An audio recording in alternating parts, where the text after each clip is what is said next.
Assalamualaikum warahmatullahi wabarakatuh. Balik lagi channel Andi Garage 21. Ini sekarang saya mau nge-review Shock 125 Jet.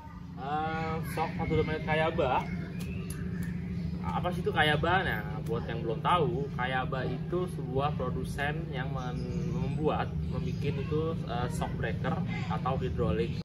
Dia banyak bekerjasama dengan pabrik-pabrikan otomotif.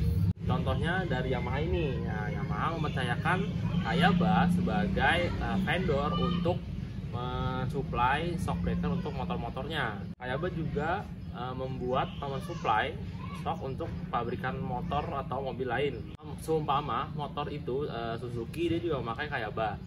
Jadi shock Kayaba 125 Jet ini sama atau enggak seperti bawaan motornya? Itu jawabannya sama, karena ini vendornya sendiri yang ngejual shock Kayaba ini. Jadi ini bisa dibilang produknya OEM lah, Original Equipment Manufacturer. Kalau ada yang ragu, contoh nih seperti Kawasaki atau Honda, dia mempercayakan shock breakernya menggunakan merek atau branding Showa. Sedangkan kalau Yamaha Kayaba, biasanya ada tuh di shock belakang punya Tiger Evo, dia ada stiker Showanya. Supra pun juga ada, pasti pernah lihat lah. Dan terus di tabung shock depan di Ninja ada stiker Showa di tabung bagian belakang. Kalau seumpama Yamaha mempercayakan Kayaba sebagai vendor dari shocknya, kalau pengereman Yamaha mempercayakan Nissin untuk mensuplai bagian pengereman dari master rem dan kaliper. Honda pun juga sama, dan Kawasaki dia mempercayakan Nissin sebagai vendor untuk bagian pengeremannya. Lanjut terus ke gear juga dia mempercayakan Sunstar. Terus cakram depan juga mempercayakan Sunstar. Jadi satu motor itu nggak semuanya satu pabrik yang buat, dia ada vendor-vendor lain yang kerjasama. Yamaha dia tuh kalau ngejual shock tuh pasti terpisah. Tabungnya aja, kalian bisa beli tabungnya aja, kalian beli asoknya bisa. Nah, jadi kalian kalau mau ngerakit seperti ini, apa jadi kayak gini, kalian harus udah nyicil semuanya, sampai dari cooling shocknya, baut, ring-ringnya, sealnya. Kalau yang ngeset seperti ini, Yamaha tuh ngejualnya satu set dengan segitiga atasnya. Nggak ada yang seperti ini doang.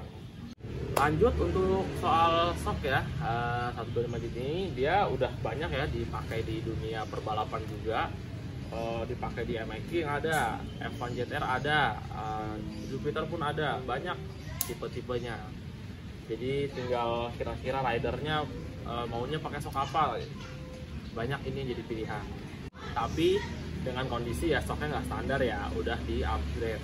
Terus bedanya apa sih shock ini 125 Jet ini yang kondisi standar dengan shock standar juga punya F1 ZR?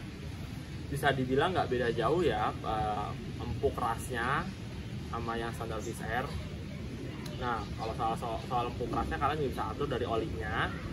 Tapi perbedaan yang sangat signifikan yang saya rasain ketika hard braking. Nah, saya sebelumnya sempat pakai kan di Force One saya yang bokong kotak, saya pakai shock 125 Jet ini, dan saya merasakan ketika hard braking itu jauh lebih stabil. Tapi untuk empuk kerasnya sudah bisa dibilang ya beda-beda tipis lah sama yang standar F1 ZR-nya. Jadi logika sederhananya seperti ini. Ini motor 125 cc, bisa dibilang mesinnya standarnya aja udah kebut. Jadi saya yakin Yamaha nggak mungkin main-main untuk bagian sektor kaki-kaki. Pastinya dibikin lebih stabil, karena kalau bisa dibilang ya ece-ece lah, biasa aja. Yang ada ntar kalau ngebut amsyong, standarnya aja udah kenceng ya kan, apalagi di porting, waduh makin kebut. Pastinya dalam sektor kaki-kaki Yamaha nggak mungkin main-main untuk bikin shock ini. Dia pasti dirancang biar lebih stabil lah dalam pengereman atau ridingnya. Lalu ini PNP atau enggak di F1 ZR? Kalau masih standarnya ini nggak PNP, karena dia asoknya yang punya F1 ZR itu 26, sedangkan 125 itu 27. Shock yang saya jual ini udah kondisi sudah di custom untuk PNP ke segitiga F1 ZR. Jadi kalian udah tenang-tenang aja, tinggal masuk aja ke segitiganya. Sebenarnya ada dua pilihan, kalian mau masang ini ke F1 ZR, bisa tanpa kondisi di custom, Tapi kalian mesti beli segitiga juga punya 125 jet. Tapi kalian mesti mengustom di bagian lubang untuk kunci stang karena posisinya beda, dan dudukan stang atasnya ini yang knocknya di atas segitiga yang paling atas itu juga beda. Jadi kalian mesti custom lagi. Dan untuk soal komstir pun kalian nggak usah pusing, itu sama dari dart komstirnya, kalian nggak usah pusing. Kalau sektor kaliper gimana? Kalau sektor kaliper itu jelas sama ya. Kenapa sama? Karena basicnya shock 125 jet dan shock F1ZR memakai kaliper yang sama. Ini saya ada kaliper F1ZR baru ya, kalau mau boleh dibeli. Ini kalipernya bisa dilihat bentuknya sama ya, kalian nggak usah pusing, itu bisa langsung PNP. Ini kondisinya pakai tabung shock F1ZR ya, ini pakainya 125 jet. Nah, dia dudukannya sama. Terus cakramnya gimana? Cakram 125 jet dan cakram F1ZR itu sama lebarnya 220. Yang berbeda itu cakram 125 ZR. Nah, ini cakram 125 ZR nih yang saya pakai. Makanya saya tetap pakai bracket tambahan agar biar kepasang kalipernya. Jadi kalian yang udah beli bracket cakram yang 260 lah, yang 300 buat F1ZR, tenang aja, itu bisa kepasang di sini. Jangan ragu.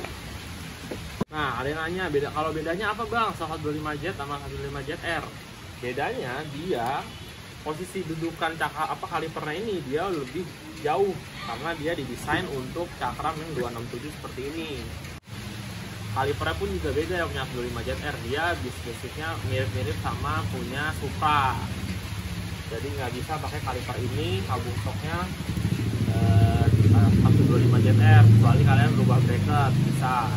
Terus kenapa saya stok yang punya 125 jet? Jadi biar kalian nggak pusing untuk pasang kalipernya. Lanjut sekarang untuk di segi fashion lah ya. Kalau sekiranya kalian emang mau mencari wah, ini bisa jadi solusi kalian. Jadi motornya ntar jadi mewah, terlihat lebih kekar shocknya, jadi mewahnya dapet, nyamannya juga dapet. Tapi kalau konsep kalian itu arahnya ke motor yang originalan, nggak terlalu pengen banyak aksesoris, nah ini agak sayang kalau dipakein karena warnanya kan, contoh lah Viz R warnanya hitam, nah dia ini warnanya abu-abu, warnanya nubruk kan. Nah terus contoh lah kalau kalian mau dipasang di Jupiter kan aslinya silver, dia warnanya abu-abu, nah hilang nanti keoriginalnya. Jadi mendingan kalau emang mau mengarahkan ke originalannya, shock standar aja dipakai tetap, cuman jangan lupa di servis, di check up, jadi biar tetap enak. Sekarang soal harga. Kalau yang udah saya custom untuk PNP ke F1ZR ini di harga 1450.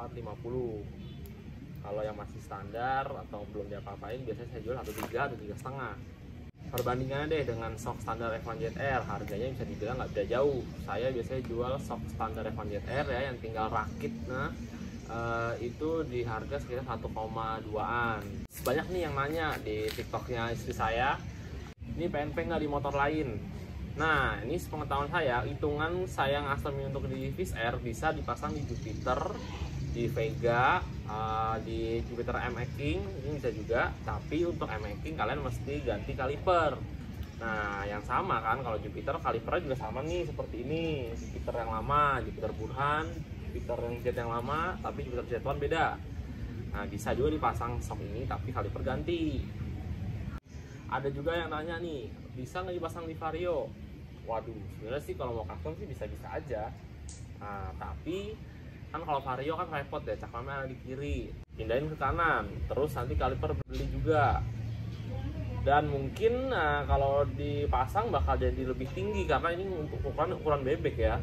Ya tapi nggak tahu juga, cuman bisa dipasang. Ya penting kalian mau modifikasi aja. Oke lah, kurang lebih begitu aja. Saya nge-reviewnya nggak terlalu banyak banget ya, semoga ini bermanfaat videonya untuk jadi referensi kalian. Kalau ada salah-salah kata atau ada yang kurang jelas bisa tanya di komen. Jangan lupa like juga, subscribe ya. Dadah.